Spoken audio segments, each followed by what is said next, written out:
Hello guys, আসসালামু আলাইকুম। এখন আমি ডিম সেদ্ধ করা হয়েছে, কেটে নিয়েছি সাইজ মতো। এখন আমি তেলে ভেজে নিব।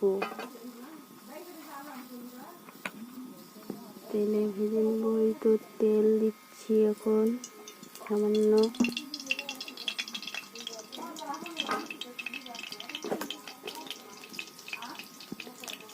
তেলটা নেড়ে নিলাম।